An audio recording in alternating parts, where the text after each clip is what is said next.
Welcome to the Tanya Acker Show. How do we do justice better? That is the subject of my conversation with my next two guests. A little while ago, I moderated a panel about our court system, and it was in the course of that I met Elizer and Marika. Elizer Darris is the co-executive director of the Minnesota Freedom Fund. When he was a teenager, he was sentenced to life without the possibility of parole. He was incarcerated with adults. While he was in jail, he got his GED, and he wrote a brief. He wrote a brief and worked with his lawyers and got his life sentence reversed. So Elizer is here to talk to us. Marika Reese is the executive director of Ubuntu Care Services. She's a social worker. She works with victims of trauma. Many of those victims have intersections with the criminal justice system. So she's here to talk to us as well about their views, their perspectives, their experiences. You know, I think that it's important that as we try to figure out important topics like justice and fairness and freedom, that we have those conversations in a real way. You know, there's life beyond the soundbite. So here I am in part one of my conversation with Elizer and Marika. We will continue it in part two. Here's part one. Thanks for joining. Welcome to the Tanya Acker Show, Elizer and Marika. It's a pleasure to have you here, and Happy New Year. Happy New Year to you too. Definitely an honor and a pleasure to be here. Really excited to have this conversation with you today. So I told the audience already how we met. I moderated a panel. Elizer was on the panel. There was an event after. I then had the great pleasure of meeting Marika too. But I want to start with you, Elizer, because your story says a lot about a lot of things. It says a lot about the system, the criminal justice system. I think even more powerfully, though, it says a lot about hope. You were incarcerated when you were 15. Mm-hmm. Life without the possibility of parole. Tell us the point at which you say, you know what, there's a viable way out of this situation and I'm going to find it. At what point in the process do you come to that decision? So I guess it's difficult to say that there was a certain point per se. There was multiple sparks and multiple points and multiple interventions by mentors and by people who really cared about me and wanted to see me look differently and think differently about my life. And so there was multiple instances. There was instances in which some people talked me out of harming myself. There was instances in which individuals gave me books to read and challenged me to really challenge my own mind and challenge my own thinking. I think that the culmination of a lot of those efforts over a drip amount of time really created a wall of fall and a moment in which I realized I didn't have to die in there and that I wasn't going to die in there. But there wasn't one individual moment. There wasn't one individual person or one individual conversation. It was really an array and an accumulation of a lot of conversations that really helped me to gird myself up and stand stronger and began walking down a road of learning law, of the language of law. You said something that I don't want to give short shrift to. You said that there were moments when people had to talk you out of harming yourself. So was that early on in your incarceration that you were feeling suicidal or having suicidal thoughts? Oh, yeah. You know, the idea of living the rest of my days in the quote unquote care of the Commission of Corrections was not too appealing to me or appetizing to me. And so I really did not want to live out my days. And I really didn't intend to live out my days in one way, shape, or another. I didn't intend to live out my days inside of a cage. And so, yeah, there was times in which people had to, you know, help me reorient my thinking and refocus myself and hold on to the spark of life that I did have and not extinguish it myself. And I should also point out to the audience, we've talked about this offline rather, and we talked about it when we met. The focus of our conversation is what the decisions you made and the work that you did while you were incarcerated and next steps. This for folks who want a more backward-looking conversation. That's not the one I'm having right now with Elizer. So enough on that. You got your GED while you were incarcerated. You also got a college degree. You worked with your lawyers, and they were public defenders, were they not? You worked with your lawyers in Yep. order to get your conviction overturned. So let's just talk about that very briefly. What was the experience like of being a young incarcerated man trying to tell his lawyers, look, we're going to get this done? Were they hopeful? Were they supportive? Or were they kind of telling you, don't get your hopes up? Well, I mean, they always try to temper expectations. Hope can be a very powerful thing, but it can also be a very dangerous thing inside of those correction facilities. If you place all of your hope and all of your faith into any singular decision coming from the courts, the absence of having that decision go your way could be, quite frankly, catastrophic for a person. So how did you keep your hope up? I have to, how did you stay hopeful? I never intended to spend the rest of my life in prison. I knew that I was not going to spend the entire rest of my life in prison. I knew inside of my spirit that I wasn't going to die inside of prison. And so I just had a belief, a faith, a hope that I was going to be on the other side of the wall, and it was almost tangible. But back to the question that you asked me in terms of what was the relationship like, it was contentious initially. I wasn't a happy camper to be inside of prison. And so I was consistently getting into fights. I was every time the lawyer would come to visit with me to discuss my case, I would be coming from out of the segregation unit in chains, and we would discuss, how my appeal could potentially go. But then fast forward that towards when I began studying law myself, and I began pointing out the issues that I thought should get raised in their briefings.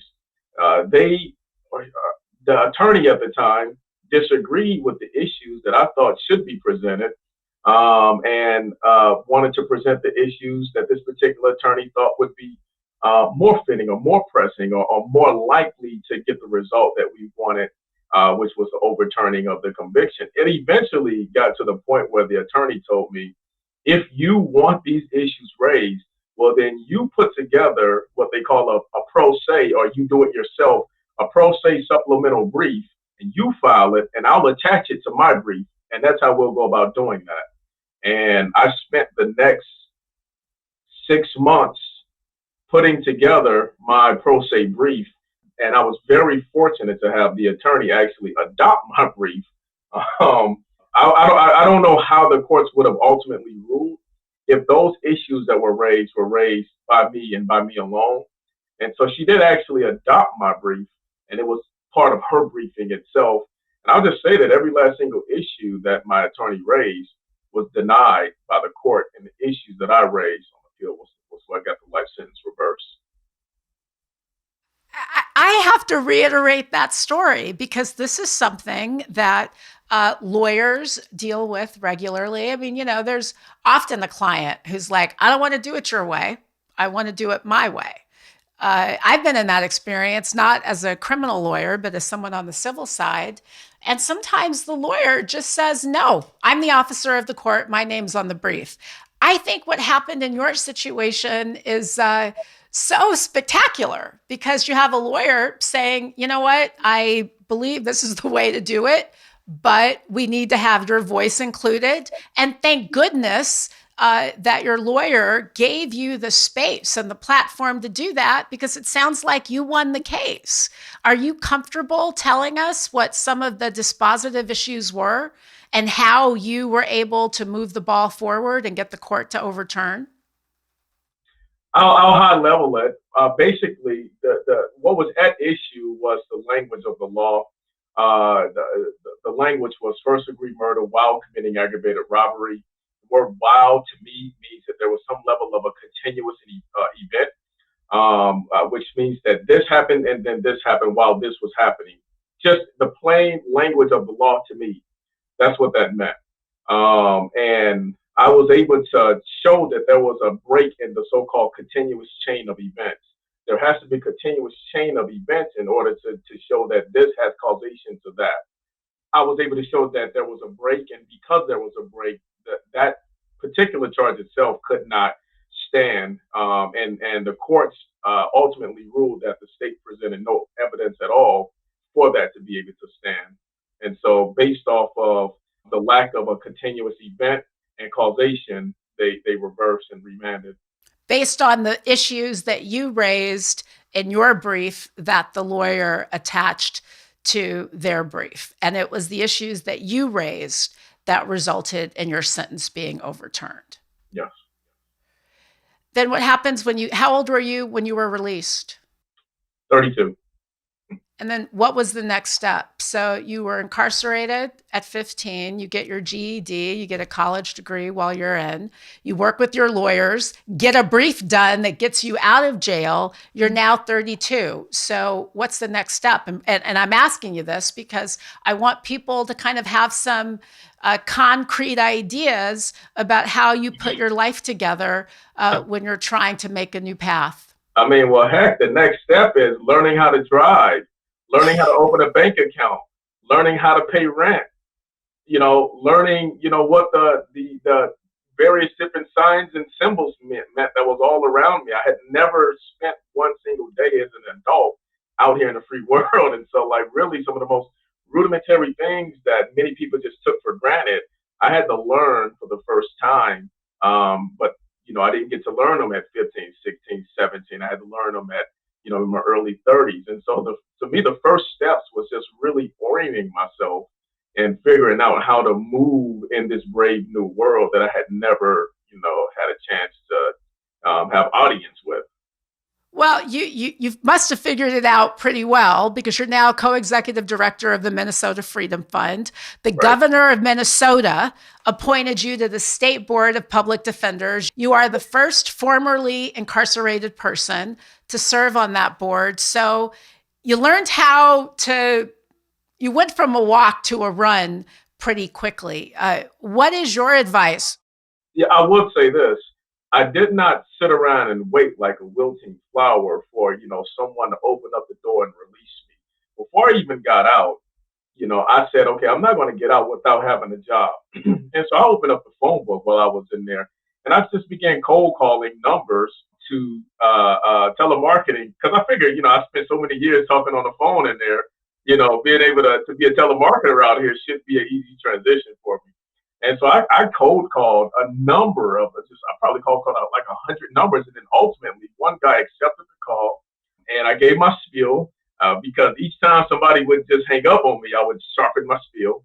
And then he paused and froze for a moment and said, you know what? I have never gotten a call like this in my life. You're going to have a job waiting on you when you got out. So I already had a job when I got out. I wasn't going to wait and get to looking around and hoping and praying. I don't live my life like that. I'm very intentional. I'm very strategic. I'm very focused. And so I didn't get out and just get blown away by the brave new world. I tackled it. Every last single thing that I said I needed to figure out, I figured it out because it was all strategic priorities for me to figure out. And I kept everything moving. And so you were asking me what advice would I give to people in similar type of situations is really do not allow anyone or anything to circumscribe your life or to make you feel as though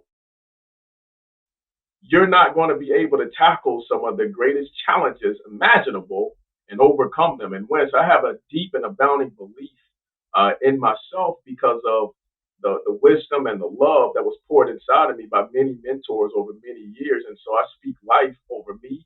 And I speak life over others, and I expect people to speak life over me. I believe in myself. I believe in my abilities. I'm armed by, some brilliant minds to be able to be able to tackle some really difficult challenges and have faith and belief that I can overcome them. How did you end up being appointed by the governor to serve on the state board that oversees public defenders? Because, I mean, look, it seems like an obvious choice that you'd want to have someone who was a consumer, right, of the organization being regulated, the public defenders. You'd want somebody who's got firsthand experience to speak to those issues, but you're the first formerly incarcerated person to have that platform. How did you end up there? Well, I'm a pretty vocal advocate for criminal legal system reform. I'm also pretty versed in the language of the law, but I'm also accessible, to the regular brother, the regular sister in the streets. I'm in the streets and I'm in the suites, and so I'm in multiple different lanes. Sometimes in the daytime I'm in this lane, and at nighttime I'm in that lane. I don't know, right? But also I've worked pretty in depth inside of politics. I've been very involved politically, and so for a number of reasons, I think the governor looked at my profile, looked at my accomplishments, and said, this would be an excellent voice to add as one of 7 board members who are over all the public defenders in the state. Tell me what you think the criminal justice system can do better, both from both lawyers who are serving clients, judges who are the keepers of objectivity and fairness in the process, and even prosecutors. What would you say, as somebody who's now seen so many sides of the system, what are some ways that you think it could be improved? I think that a lot of the humanity has been taken out, and processes and systems have taken over, and people aren't willing to take risk of seeing the human being that's in front of them that they're dealing with.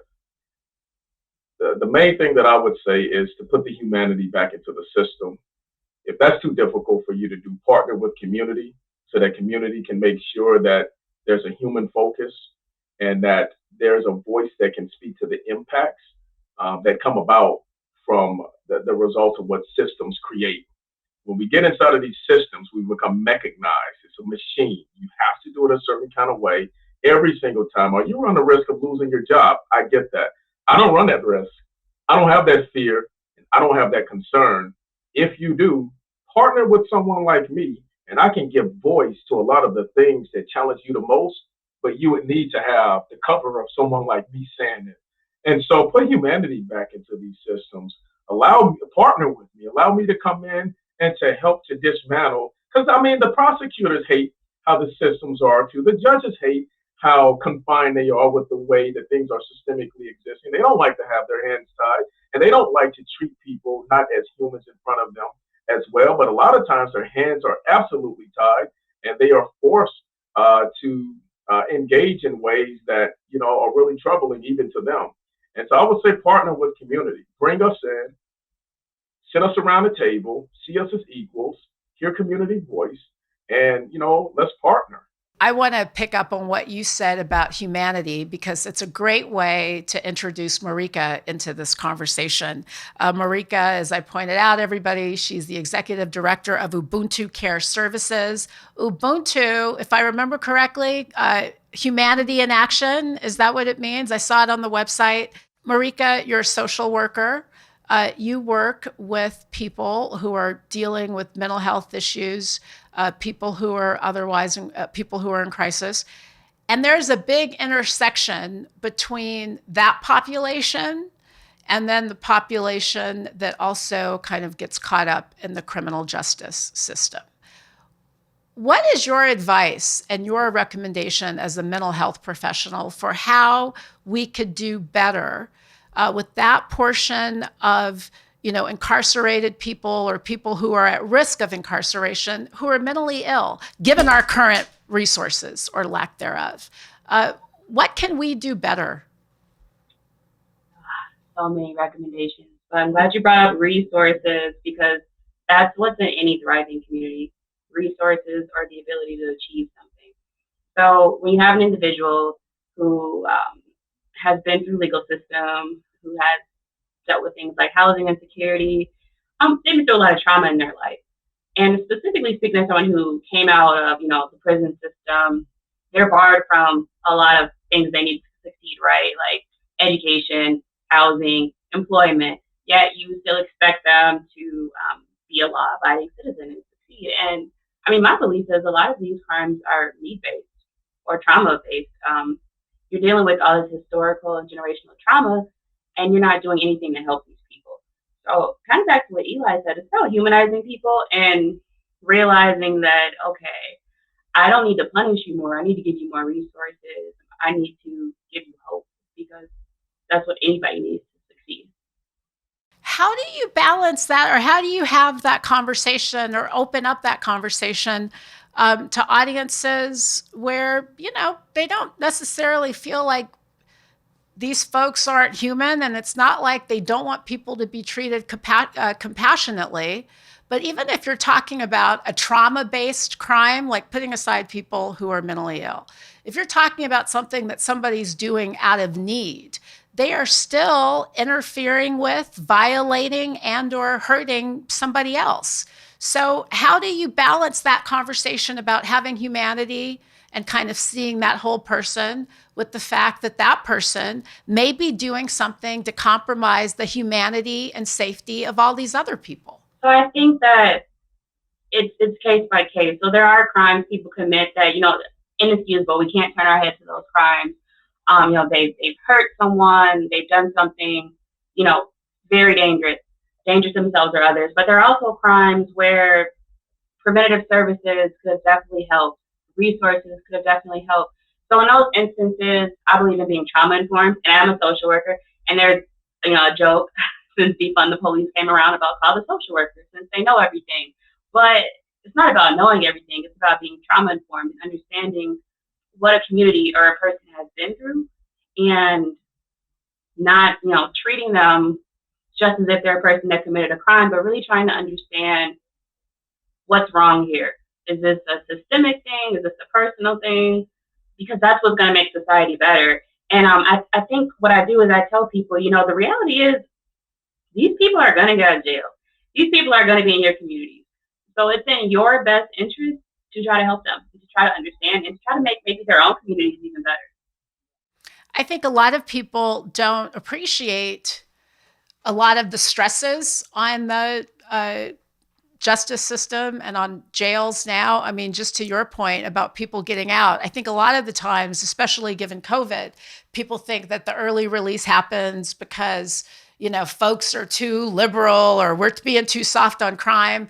Releases happen because there's no gosh darn room. And if you got to choose between keeping a rapist or a murderer incarcerated and somebody who was, selling drugs or doing something else that may, people are just making or I wouldn't even say that, maybe even a property crime. There are decisions being made about who's going to go back into communities that are simply a function of the fact that there are a lot of people who are going to jail. We lock up a whole lot of folks in the United States. What is a better alternative? I know Minnesota recently, there was an effort, Measure 2, I think it was, that would have removed the police department and would have replaced the Minneapolis Police Department with a Department of Public Safety. Can either of you speak to, I know that measure was defeated, but can either of you speak to what that might look like? And I'll ask you too, Marika. What does that look like? I know it didn't happen, but I know some people, are advocating for those sorts of measures. What does the Department of Public Safety look like when someone calls, they say, my husband's waving a gun around at me and I'm afraid I'm going to get shot? What would this proposed DPS have done, or, a similar type institution? It's kind of city by city and case by case. But what we're looking at right now, specifically in Minneapolis, is how to divert calls. Assessing the need of the caller and the level of crime, or if this is something that can be handled or should be handled with care or trauma informed. And I know there's been a lot of talk about police department teaming up with social workers, and there's been a lot of money poured in the community from very generous foundations. One of my favorites, POLAD, and they've been offering this funding to communities to learn how to reimagine public safety. And there have been many submitted proposals from St. Paul, Minneapolis, Brooklyn Center about what they want to do to reimagine what it looks like to provide public safety, partnering with police, and even up to not using police for certain instances. Do you think that the call to defund is kind of a bad choice of words, a misnomer? Because as you're describing it, and again, you make a great point, different defunding movements have different boundaries. People are creating their own definitions. But as I hear you describe it, it's not so much about getting rid of the police as it is about making sure that we dispatch law enforcement officers to situations where you need law enforcement, and you dispatch other types of de-escalators to other sorts of situations. Am I stating your position correctly? Definitely. I think defunding the police, I like the term, it's kind of radical. People, defunding to me means reallocation of resources. So when you think about it, we defund education all the time. No one cares, no one bats an eye. And education is actually something that be very preventative. It's a resource, it's something that we all need, something that all our children use, yet we have no problem with that. But when it comes to defunding the police, reallocating resources for them, it's an issue. And sometimes for fun, I look up how effective the police have been in a certain city or state. And a couple of years ago in Minneapolis, I think it was like 22% as far as like solving violent crime. And I mean, I'm sure they work hard, they do their job. I have no issue with law enforcement. There are other measures or other programs that would be much more effective. Part of the problem with that, so we look at the solve rates of like really serious crimes. I mean, really serious crimes, armed robberies, rapes, homicides, serious crimes, and we see very low solve rates. And so we ask ourselves, what is the purpose of the police? Are they preventative in nature? Are they supposed to be solving crimes and preventing future crimes from happening by solving some of those crimes? Are they a deterrent? Like, what is the function of law enforcement within our community? And so people talk about defund. I mean, you asked a question about question 2 that was on the ballot, the Department of Public Safety, and in the scenario you gave, a wife called stating that her husband was waving a gun. The call then goes into the switchboard. What does the switchboard do? Does it send a social worker? So the way that initiative was configured, that would be a 2 type of response, depending on the nature of the alleged offense that was happening. There will be a non-armed response in the instances where it was deemed necessary, and then there will be an armed response in a very hot situation. So there was never a call to not have an armed response. But the reality that we're living in today is that every single call, no matter what, is an armed response. And so someone's cat is stuck in a tree. You call the police come with an armed response.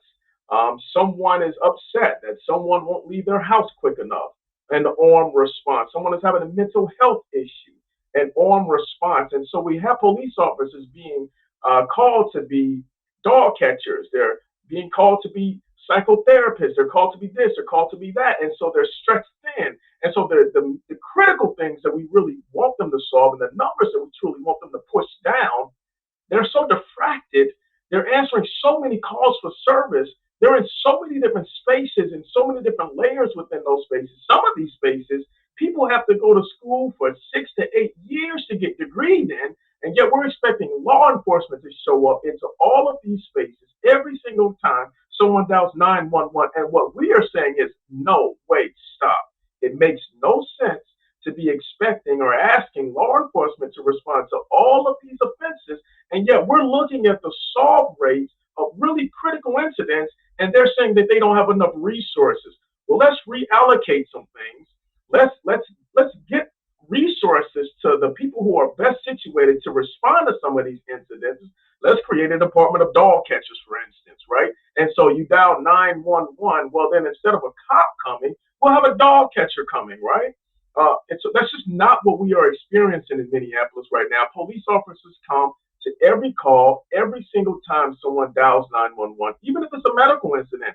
Sometimes the ambulance will wait down the road until police officers get there, then they go into the scene.